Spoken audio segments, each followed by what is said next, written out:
Welcome ladies and gentlemen to a brand new video.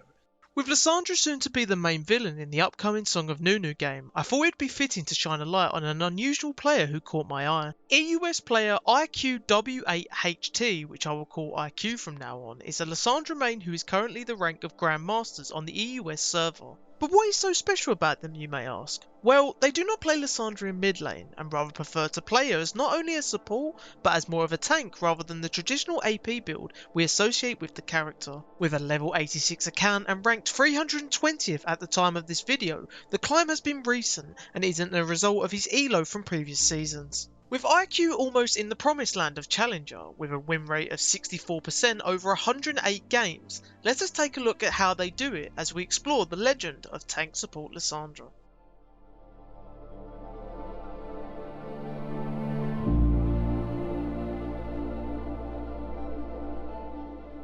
We start as ever with the laning phase, and their game plan is clear. The tankiness from taking a rune page of Aftershock allows for an aggressive playstyle, seen here as Lissandra takes an opportunity very early on to use Flash offensively to follow up on Jin's W and secure the kill on the overextending Bard.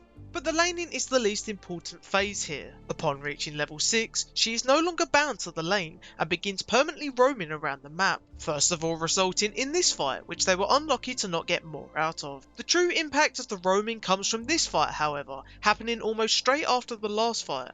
Whilst gaining vision and securing the Drake, a stopwatch prevents an unfortunate death, before following up with endless slows and roots to secure kills on both Kai'Sa and Bard, all without dying and without ultimate. And the roaming continues. Never seen bot lane again, she rotates to the Herald to support her team with vision and CC on Bard, before holding the way for a rotating Jin in mid lane, then following Kha'Zix into the enemy's jungle for support should he run into trouble. An interesting constant is also the use of ultimate, always being used in an offensive aspect most of the time to lock down a target and never on herself, even when it could save her life for a short while. A play where this is evident is here, when after following up to support her team from a Nocturne ultimate, she could use the opportunity here to ult herself, but instead uses it on a singular target, which actually gives her the time that she needs to get away on the smallest HP. Of course, don't take this as a must, as there are micro instances where ulting yourself is better.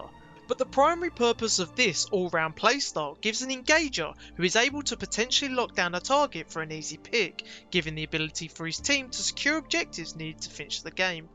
Unless luck steals it. Never mind. When looking at the build, IQ always sticks to the same core build: Shard of True Ice, Even Shroud, Hourglass, Anathema's Chains, and well, because these games don't last long enough, I guess we'll never know.